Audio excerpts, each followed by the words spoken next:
welcome to today's Workshop Wednesday session. I am Chanel, founder and CEO of Mentor Me Collective, and I'm so excited that you all are tuning in. Tell Lottie Dottie and everybody that we are live. We are live. We are here. We are sharing space. Honey, we're bringing our own tables or chairs to the table. And today we have such an amazing and a special guest. So I cannot wait till we dive into that. Again, welcome back to Workshop Wednesdays with Mentor Me Collective. We are thrilled to have you join us for a session that will demystify the world of SaaS growth. So as you're settling in, please drop a rocket ship emoji in the chat to let us know that you are here, you are ready, and you are ready to also explore what pathways may be into or leading into SaaS success as well. For those of you who are also tuning in, let us know where you're tuning in from. I am here in New York City, baby, the big red apple. Super excited, and I'm sure there's folks from all around the world joining in as well. So please let us know where you are tuning in from. For those of you who are new to Mentor Me Collective, we are a community dedicated to empowering first-generation individuals, especially those looking to pivot into tech with knowledge, skills, and tools needed to succeed in their careers. So again, my name is Chanel, and I am delighted to be your host for today's workshop. Today, we're diving into Tech Means Business, SaaS Success Maps, who's who, and how they drive growth. We'll be exploring the key roles and strategies that drive growth in SaaS companies. So whether you're interested in sales, marketing, product development, or even simply just understanding the SaaS ecosystem, this workshop will provide valuable insights. We have the most incredible Nathalia Moran. She is incredible. She is an implementation engineer at Jellyfish. We were just talking about her incredible journey into tech. So you know what? I'm not going to spoil it. No spoilers. I'll save that for her. But I definitely want you all to give us a warm welcome. Welcome to the stage, Nathalia. Hello. Thank you so much. And thank you so much for your incredible energy and warm welcome. I'm so excited to be here. Absolutely. We're excited to have you. I know we talked briefly about your journey into tech, starting with IT support and in that space. I would love for you to talk to us a little bit more about that. Yeah, absolutely. So, and I was kind of mentioning this before, I'm currently based out of Boston and I went to school out here. I'm originally from Illinois. I see we have some Illinois folks in the chat. And when I graduated, I had studied economics and business, but I had no idea what I wanted to do. And thankfully, someone was like, hey, there's these like tech companies that I think need people like you who like to solve problems. And that was kind of all I had to go off of. Wow. And so I was in that tech support role where it was basically like emails all the time, right? Focusing on SLAs, answering phone calls. And that's when I found implementation. Like these people that buy software, at some point they set it up. And I started asking some of those questions of like, well, like, why didn't you all set it up this way to begin with? And what kind of change management are you leading with this software? What's the goal here? And that's what led me to implementation, where I've really spent the last almost 7 years. That is incredible. And I know you have way more to share with the individuals that are tuning in. But before we dive in, I have a quick icebreaker. So if your SaaS growth strategy was a travel destination, where would it be and why? Ooh, if my SaaS growth strategy was a travel destination, where would it be and why? I mean, I'm a little biased because I'm Colombian, but I recently spent a little bit of time in Medellin, Colombia. And I have to say, I think it's Colombia because if you've ever been there, you know that the people are super friendly. It's all about hustle, having a good time, working hard, and enjoying your life. And if that isn't what I think like promotes growth, I don't know what is. Girl, you better get us together, okay? It's given. I need my passport stamped in Colombia. Yes. Oh my gosh, I'm so excited. Well, without further ado, I'm going to hand it on over to you. Yeah, take it away. Thanks so much. Awesome. So just as a heads up too, I can see the comments in the chat. So feel free to comment as we go. I know that we are gonna have a time for Q&A at the end as well.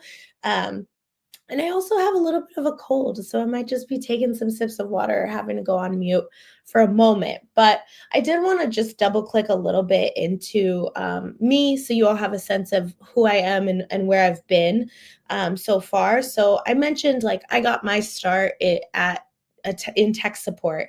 And so I worked at a company called Insight Squared. But before that, I was interested in entrepreneurship. When I was studying in college, I actually thought maybe I'm going to be in social work, maybe psychology, maybe communications. And I ended up choosing economics and business.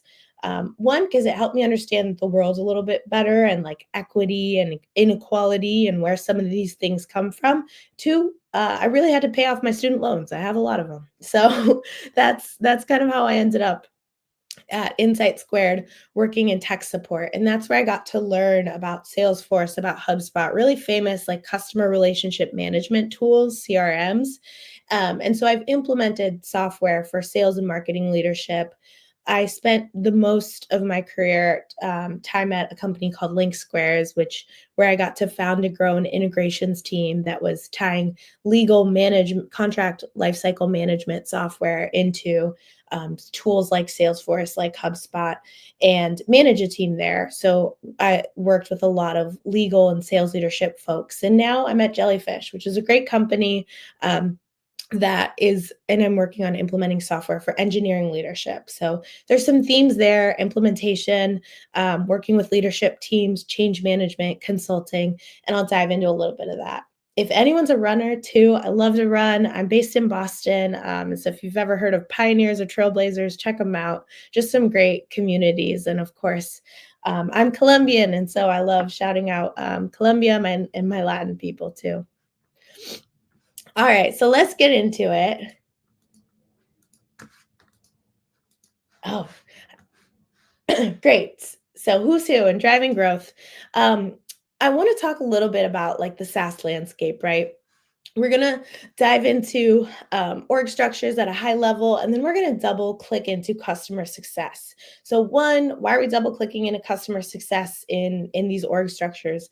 Because that's my wheelhouse. Implementation and tech support tend to sit in the customer success wheelhouse. Sometimes companies have like independent success organizations or revenue organizations, but this is an area that I think, especially if you're looking to get into tech from a different field, it's a really good starting place. It's a really good starting place if you care about relationships, if you like solving problems, if you have a knack for teaching others or testing things out. I think customer success might be a good place to start out for you. And then we'll dive into some takeaways. All right. So what is SaaS? Everyone always throws that word around, right? Just in case, like let's level set, right? SaaS means software as a service. So essentially it's one subscription based. And so these are the tools or applications that people or businesses are buying and they're paying for them at a monthly or annual service. And so that means that they have to renew these contracts at these cadences. And when you think of like who has these kinds of applications, it is literally every function in a business, right? We're talking accounting, sales, managing leads, managing people's information, managing finance teams. We've got lots and lots of subscription-based products out there. Two, it means it has a remote infrastructure. So this is like kind of newer in the last 20, 30 years, right? If it's remote, it means that it's like hosted remotely, probably on an Amazon server somewhere. And it's not on a CD where like code used to be hosted and people had independent code. Now we've got a remote infrastructure that leads us to point three, which is it's accessible from anywhere. So people can now access these applications from anywhere, probably with just like an email login. And this wasn't always the case, right? So one of the companies that revolutionized this was Salesforce, which you might have heard of. One of the companies that like made it okay for businesses to upload their sensitive information to their cloud server. And so now there's a lot more emphasis on data security, and it allows us to log in from virtually anywhere.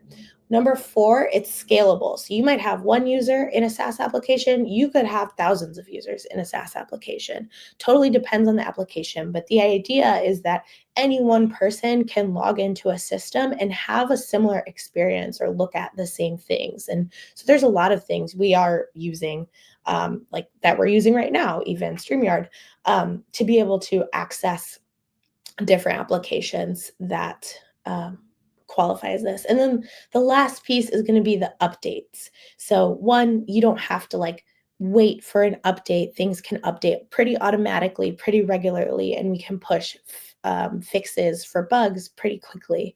So that's another function of SaaS, and that's what makes software as a service. The next thing that's important for us to think about is going to be, when it comes to SaaS, we're also going to use the terms like B2B or B2C. So you might not know what that means, but or you might already, but B2B essentially is it a business to business transaction where a business is buying the product or software, or is it a B2C transaction, business to consumer transaction, where the product is stored, is bought directly by consumers or essentially to one individual at a time. Here's a cool graphic from Deal Room about like the percentage of SaaS investment by customer segment. The majority of SaaS companies are B2B, but there's also B2C, and actually there's a lot of overlap in between the two, because it's not as cut and dry, I think, as like, are you B2B or B2C? For the most part, we do think of them as separate, and every company that I've actually worked at is mostly a business to business SaaS seller. But for example, like Amazon, ChatGPT, LinkedIn, right? They might have wholesale options where they're selling their recurring business to companies on a monthly basis or annual basis. And then you've also got like the big B2B players. We've got Microsoft, ServiceNow, Salesforce, Slack, Monday.com, Grammarly, DocuSign. So just some to name a few. But I think Amazon's like a fun example that sits right in the middle, right? We can buy individual AWS APIs, servers. We also buy literal products from Amazon, but they also sell to businesses that can buy their cloud computing services or wholesale products. Another definition that I really love about thinking about B2B actually comes from HubSpot. But essentially, when we think of our B2B interactions, our business to business interactions, we can think about being dedicated to the needs and challenges of customers who purchase on their organization's behalf rather than for themselves, right? So when we think of like what goals we're trying to achieve, it's on this side, we're going to be focused on organizational goals versus like maybe my really individual goals on the B2C side. And so marketing is going to look totally different for these two. Awesome. Okay, so SaaS solutions by the numbers. This market has grown a ton, right? And this is actually some of the data from 2023. And when we look at the data of like where VC investment is also going for SaaS solutions, there's actually was a different statistic that I decided not to include that shows that finance and security are the two biggest areas where VC funding is going in the last year, 2024. But this is showing the breakout of SaaS solutions that are already out in the market from 2023. So Venu, they took a look at this and said, hey, we found over 24,000 SaaS solutions out there. And a lot of them are in the customer service field, marketing, and then productivity and collaboration. I would probably put like a lot of the places I worked in the sales and marketing buckets, and currently I'm like in productivity and collaboration. So just something to think about too. Top 3, of course, are highlighted right here for where we see a lot of the applications living. All right. So what about the funding for these companies? Something I always think about is like, how do so many SaaS applications exist, right? It's pretty cool.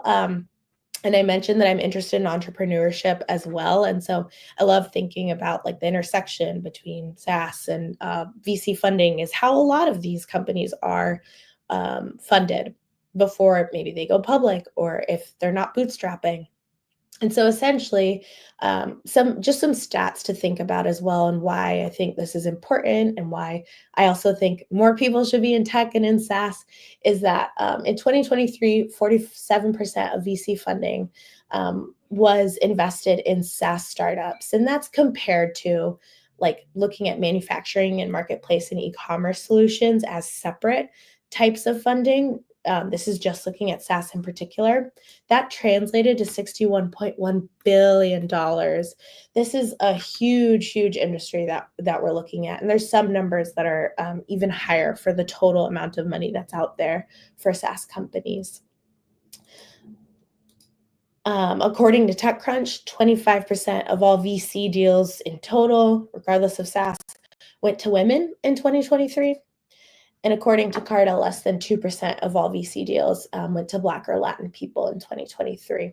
So these statistics may not be surprising to you. They've been around for a while, and lots of people have been doing really important work on getting women and people of color more access to funding in VC. But at the same time, I think it's super, super important to remember that like I'm a woman of color. And so this is really important to me. Like I want to be in these tech spaces. I want more people to be in these spaces too, and address like the root causes of why more people aren't getting funding. All right, so we talked a lot about like the higher level landscape. I'm going to start to bring us down a little bit more so we can talk about like specific organizations and how they're thinking about their SaaS applications. If you are able to comment or just think about it for a moment, and then I'll answer it. How many applications do you think a company with 1 to 500 employees has? That's still a pretty big range, but that's the data we're looking at. 1 to 500. How many applications do we think they have?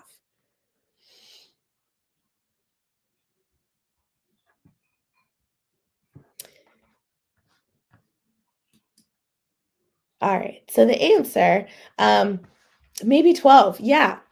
Angelica, I saw that comment. It's wild. It's actually 151 applications according to Xylo. And I've actually seen stats. I saw stats in 2019. I remember the first time I looked at this stat, and it was 90 applications. So this number has skyrocketed. And especially since the pandemic, in particular, there was a really big boom in SaaS spending as everyone shifted to like remote work for a moment, right? And people were like, how do we track everyone's work online? There was a big boom in these remote applications and in productivity tools, project management tools that would allow people to collaborate across different sectors. But like I mentioned, even in 2019, this number was around like 80 or 90. But we're looking at 151 applications, and you can see here, if you look up this number, there's a lot of different sources, but we're all hovering right around this like 100 plus mark of applications, because again, there are so like this is essential to how organizations operate, and you can see how much money folks are spending. The dark color is the average and the lighter color is the median. So I'm a big median fan. The data people tell me that you should use medians, but just some good insights there. I think the average is like a median of all of these companies. I wouldn't care too much about this number. The company size segment is really, really the important piece of this. Yeah, I love the question about SaaS products that are consistently used by companies.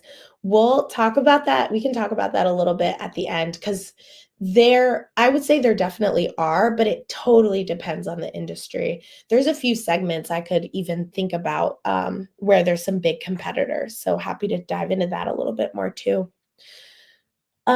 Cool. One other thing to think about, or a warning, I guess, to think about here is I think this number shows us that there's a lot of opportunity to reduce, a lot of opportunity to be in SaaS applications, and still a lot of opportunity for growth.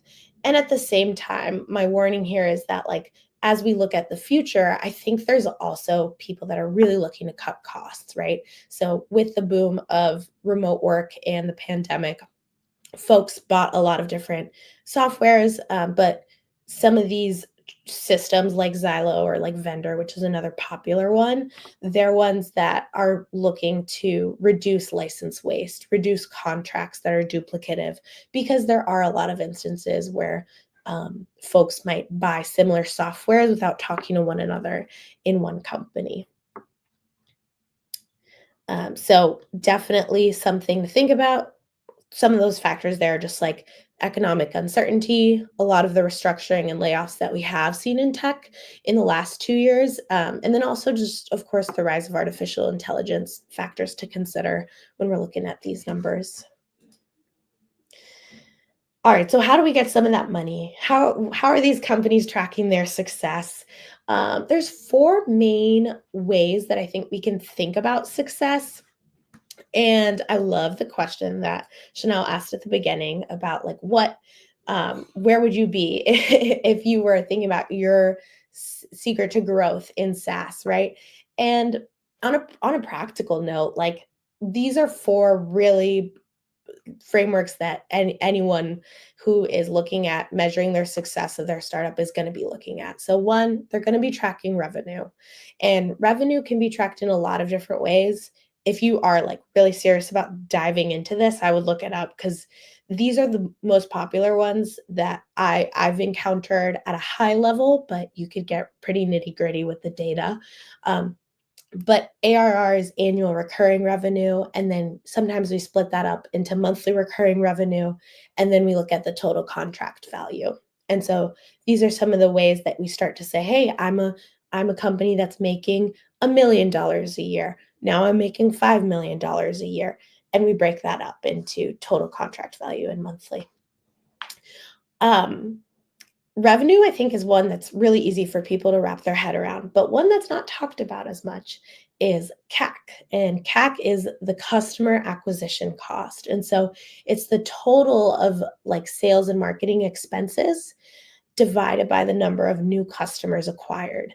And this is huge because as we dive into the customer journey, we'll talk about, like, how marketing and sales are essential to get business, right? But um, if we need a right size, like, also making sure we retain that business or keep that business.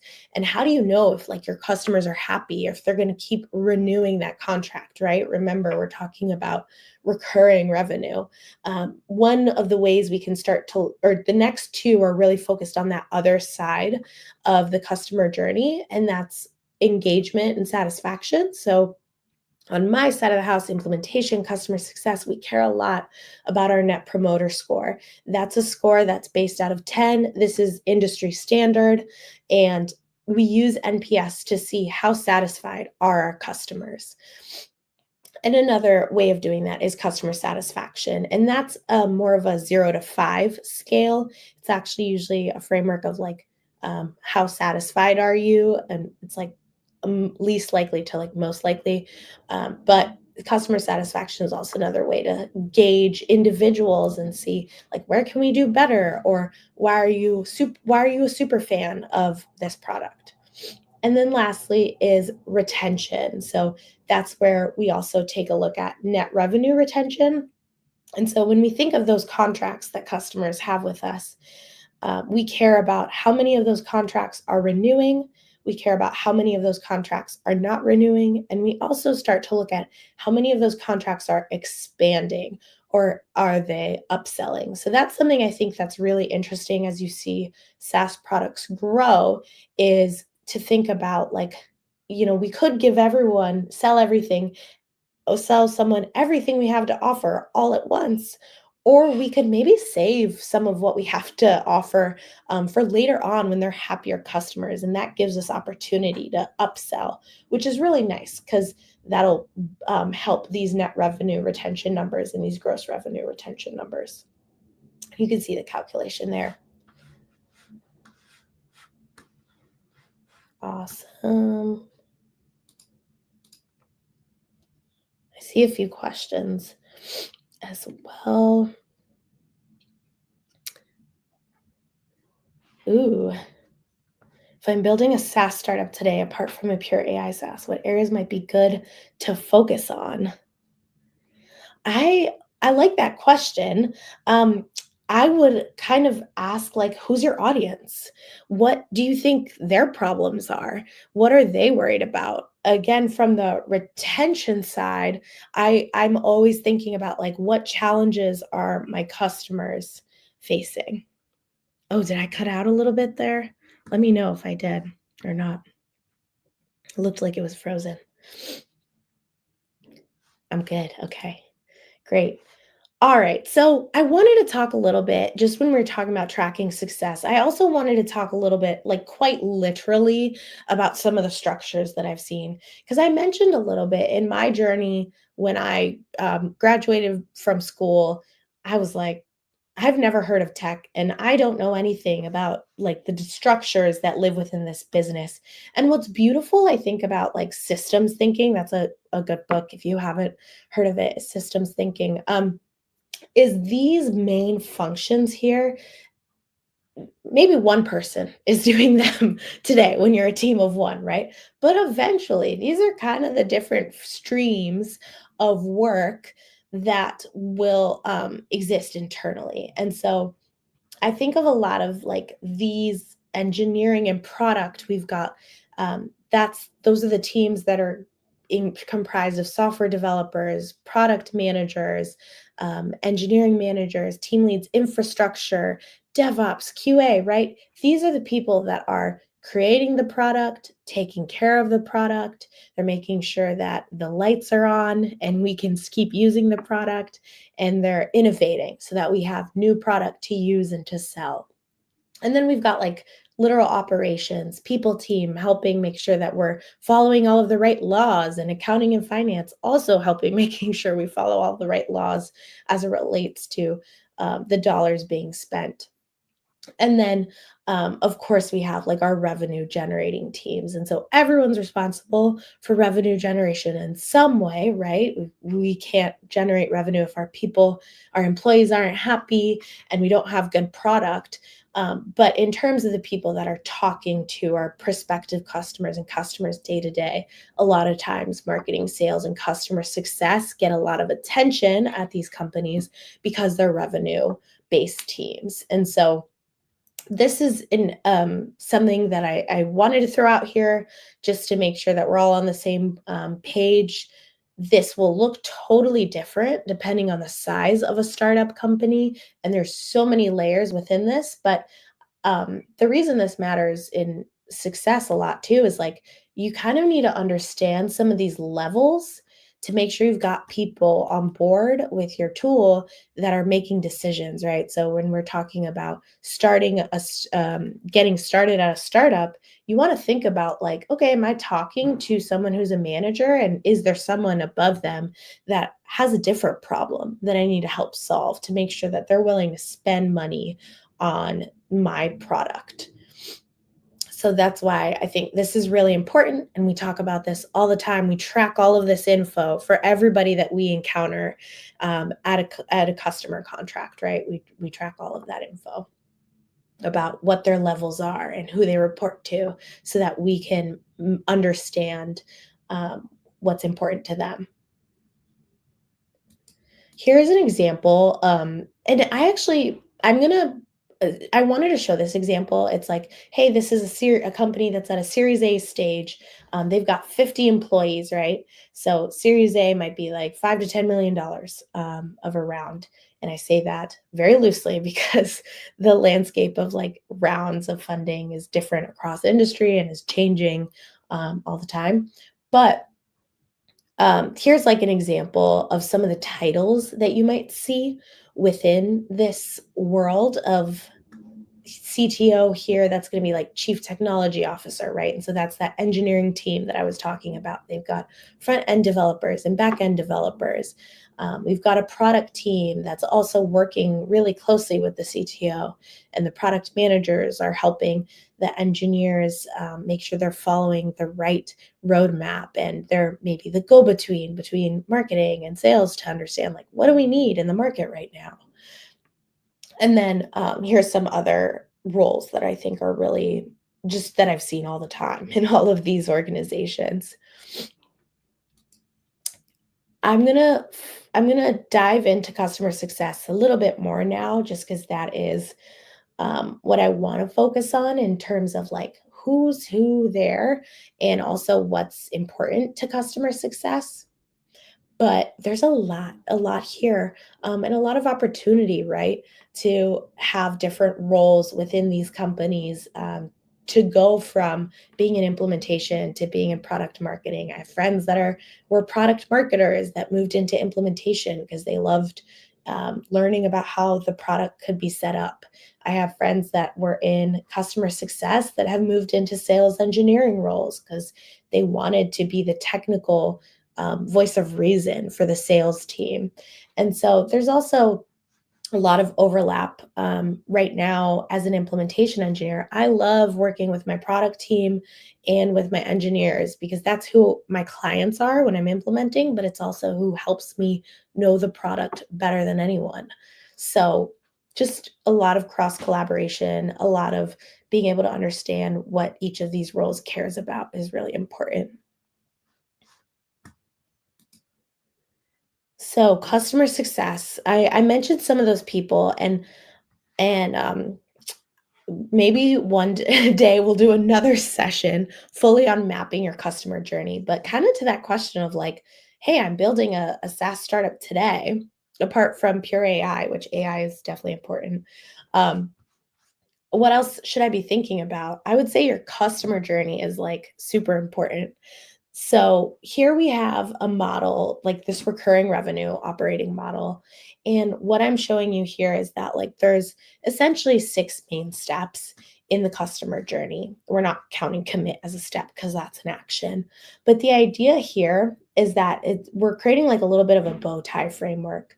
And the ultimate aim of experience, right, is we want people to get ongoing value or impact, because we know that if they feel like they're getting value or driving outcomes throughout all of these steps, then they're more likely to retain and to expand. And that's what makes us be able to continue having business. And it also allows us to have alignment between sales and customer success. I kind of mentioned this in historically maybe has been where we've spent a lot of attention on sales teams, but customer success is where we literally drive revenue. And especially now when folks are trying to streamline their tech stack, we need to be retaining customers. And so I would encourage people to think about like, what does it mean to be to create education about my product? What does it mean for customers to evaluate it? And what does it mean when they onboard? And what are the moments of impact along every single one of these steps?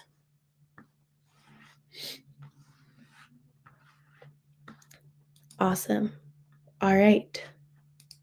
Another way to look at this, and is just in this is the bow tie framework. And so we talk about like, if you've looked at it at any SaaS models or sales models, right? Traditionally, there's a lot of funnels, like a big funnel at the top, which really this is kind of that too. But essentially, you get lots of leads, and then we see that cascading down into creating customers. But the idea here is that this is like awareness, education, and selection. This is all moments of value. And then here we have moments of impact that bring us recurring business so that our customers eventually can grow, they can expand, And guess what? They also bring us new customers because they might go to other companies and say, hey, I did a really good job implementing a software somewhere else. And so I'm going to bring that software here and do that. All right. So ultimately, it's important to think about what ways we can create moments of impact in the customer journey, in customer success. But essentially, I just wanted to highlight like what allows customer success to be able to create impact. What are some of those values that are really important? And I think it really boils down to a lot of these empathy, initiative, communication. I would love to hear in the comments too if you all have any that you think are essential to allowing customer success or you to create impact in your companies. But these are a lot of the ones that we talk about, and building relationships up, down, and wide, right? Being able to understand those different levels and laterally what folks care about is really important. And I think the thing that I want to call out here is that these traits are things that can be applied to all kinds of industries, right? And so when I think of people that have worked with me really well, it's been people that are teachers or people that were servers at restaurants. Like you can come from a lot of different industries and make an impact in customer success if you can find ways to connect these traits to the work that you're going to be doing. All right. We have a question. What industries do you typically work with? I typically work in the essentially sales and marketing has been a lot of my relationship. So customer relationship management softwares like Salesforce, like HubSpot, productivity tracking softwares. So that's what I'm currently doing with engineering teams at Jellyfish. And my sweet spot is businesses that are up to 500 people big. So startups that are up to 500 people. Cool. All right. So in terms of takeaways, I hope that when we're looking at all of this, we've been able to understand the SaaS landscape a little bit more and just how big it really is and how um, massive it is and the opportunity that's here, as well as like why customer success matters in particular. A little bit of decoding job titles, and my hope too is that maybe you can map your entry point into a CS org or the wider tech space as well. Here's some resources that I love. I'm a big fan of Built-in. They have a lot of really good resources for companies and stocking really good startups that are up and coming. A lot of remote opportunities, a lot of local opportunities. I'm sure y'all have some good resources too. So I'd love to learn from you and hear what resources you have. But I found a lot of success at local events. I love Slack communities. I'm a little new to the Mentor Me Collective, but I'm so glad that I was able to find y'all. I think I found them through Somos Tech, which is another like mentoring program. And then lastly, of course, me, like feel free to reach out on LinkedIn if you have further questions or if you just want to chat or have feedback. I'd love to hear it. My email's here as well. You can always reach me at taliamoran@gmail.com. I don't have an H in that Talia, but that's a little bit about me. That was amazing. I absolutely loved your session. I even learned so much, and honestly, some of these wonderful models, I think we can implement even here as well. So, 10 out of 10, 10 out of 10. If you all enjoyed the session, please drop some wonderful jewels, maybe some diamonds in the chat as well. I know you've been answering questions as they've been coming in. So I just want to invite everyone else that is viewing, feel free to drop more questions in the chat. I have some personally lined up, but would love to invite you all to participate as well. So you showed us the key roles in a SaaS company. What are some key advantages of having a well-defined team structure for growth? Ooh, I love that question. Yeah. So I think it's super important because it also allows you to map out what people's responsibilities are, right? And so the more specific that you can get, the more that you're able to create decision making and empower people to lead change and to make decisions so that when you are at an inflection point, you can revisit, like, what are our roles and responsibilities? Do we have the right people? Do we need more people? What are we doing? So it's cool because that's something we actually do with my current platform is we track, like, where are you all spending money and are you investing in the right things? And it's been really cool to watch people say, you know what? I'm spending 20% more money than I thought I was on infrastructure. And I know that it's these job titles, responsibility for infrastructure, and I need one more of them. So it, like, seeing that connection is really cool. Wow, that is amazing. Um, I have a question as well, another question, and it was in regards to customer success. I loved how you kind of broke down the customer success aspect, and I think the other one was acquisition. Was that customer acquisition? I hope I'm saying that Oh, right. the customer acquisition cost. Yeah. Yes, 10 out of 10. So, how do you approach defining customer success in like the SaaS context? Like, what are some of best practices that you would point out? Yeah. Are you thinking about, like, from a metrics perspective, like, hey, I want to track the dollar amount that I'm spending? Sorry, I'm looking through. Yeah, absolutely. No, honestly, yes, we can lean into that for sure. But from a perspective of someone who is junior and new to this space, how would they? Oh no, you're totally fine. How would they leverage this and kind of like how would they build their system or their framework with tracking? Yeah, so it's in terms of spend, the nice thing about the acquisition, like CAC in general, is that it literally is like, how much money am I spending on sales and how much money am I spending on marketing? And so if you can find a system to be able to track that, which also might include tracking your time, right? When Mm, you're an individual, that will allow you to be able to say, okay, um, these are all my expenses within this month, and these are how many new users or new customers I acquired within this month, and then literally divide them. So I actually had some folks that would use, like, you could use like free CRM trackers. Like HubSpot has a free version that you can sign up to be able to see, like, okay, this is how much. It's essentially like a glorified spreadsheet. Don't tell them I said that, but but to be able to see, like, how much am I thinking that these people are worth, and how many of these converted into real mm. customers. Very, very cool. I did see a question come into the chat from Angelica. Hey, Angelica. What tool do you use in your daily work and which ones provide the most value? Great question. Ooh, I love that question so much. I use a lot of Slack. I use an onboarding tool that my company actually uses called Ever After. It's like project management for each of my customers. So I use that a lot. And I'm also a big fan of, like, having some kind of CRM. There's like customer success specific ones. So in the past, I've been a big Salesforce or HubSpot user, and I love, like, being able to look up all the data about my clients and see, like, who's who at the organization. Are they at Mm, risk? How are they using our platforms? Like, are they doing it well? mm, And that's really nice to be able to log all that data too. Like, if I find out, oh, like, so and so left the company, let me update this.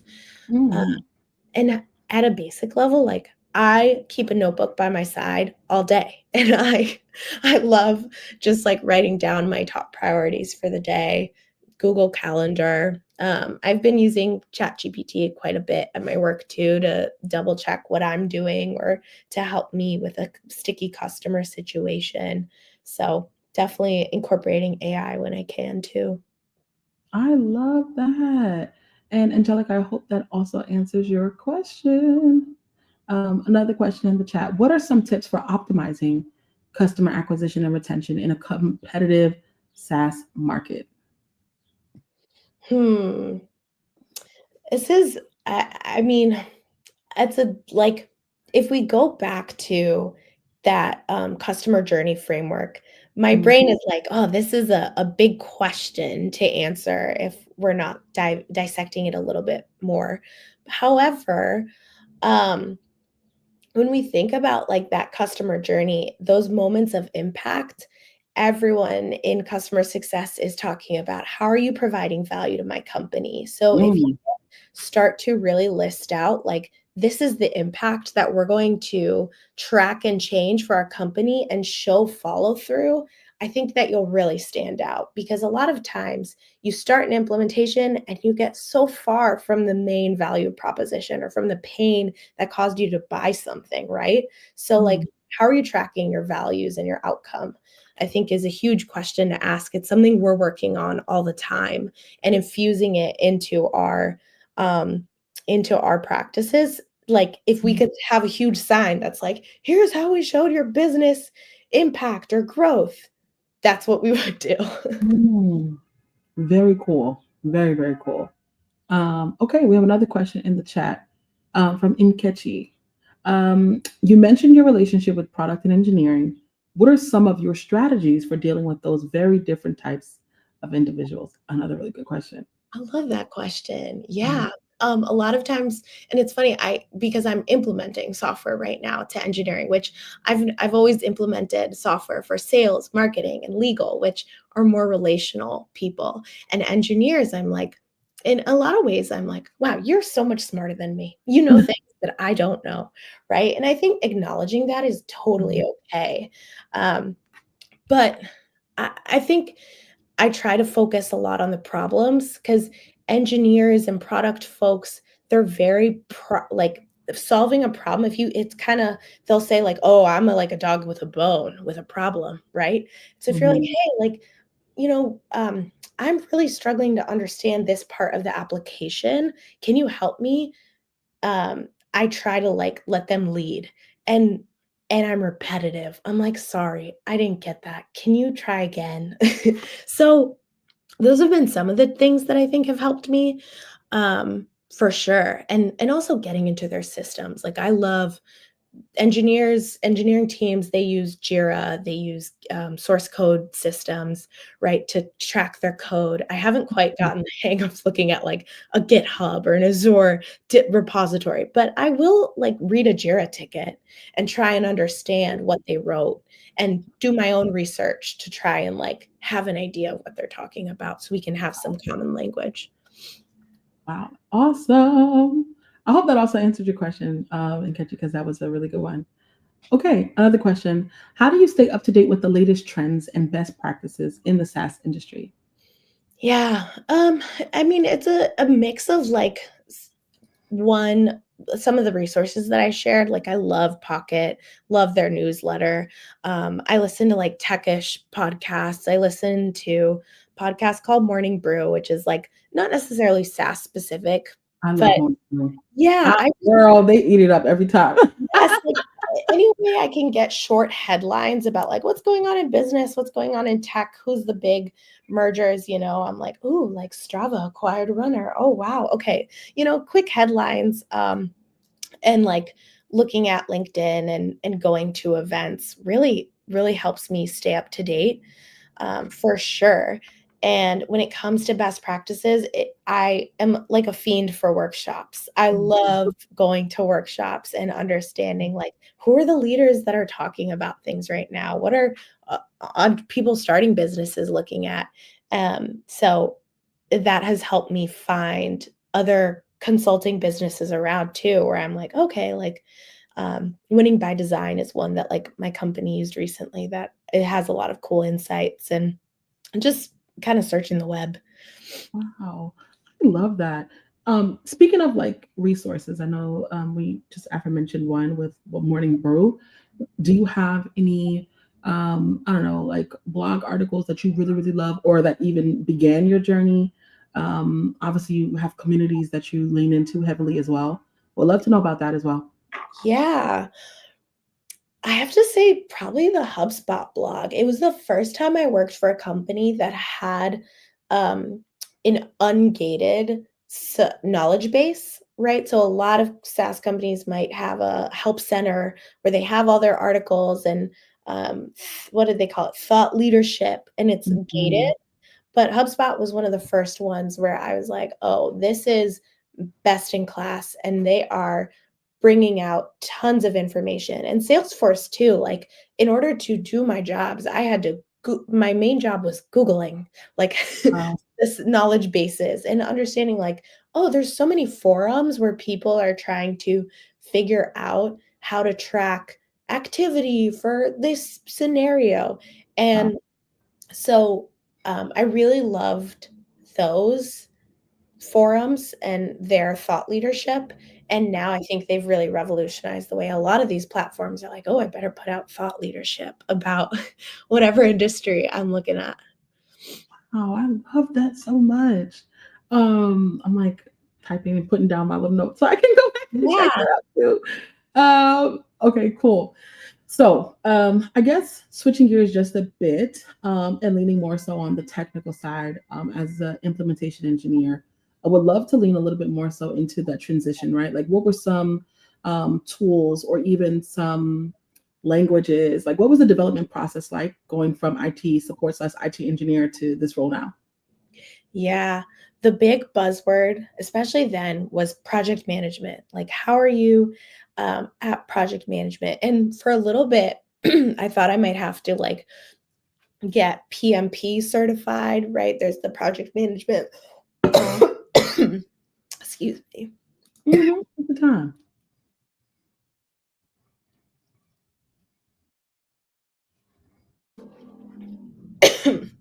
PMP certified or CAPM, which is like one level below. Oh man, I might be losing my voice. Oh, no, it's okay. That's okay. We need to circle back to this. That's totally fine. But ultimately, I guess I would say thank you so much for being on this call. You are incredible. Folks, you can obviously find Nathalia online on LinkedIn. We tagged her in all of our posts. And you can also go back if you're on LinkedIn right now viewing. She's tagged on there as well. So is there anything, I guess, any last words you want to share with the people? Oh, thank you so much. No, I'm bummed that my voice is like Okay. struggling a little bit. Yeah, I'm just grateful to be here, and I really do hope you reach out if you have questions or if you have feedback or inspired. I do love talking about all these things and learning from one another. So I hope, that this was helpful. Absolutely. And honestly, we talked about part two. So we might be having a part two, hopefully, about this as well. So, yes, we want to wish Nathalia a speedy recovery. There is her LinkedIn on the screen. And we wish everyone a wonderful night. Bye, Nathalia. Thank you so You're much. Take care. Take care.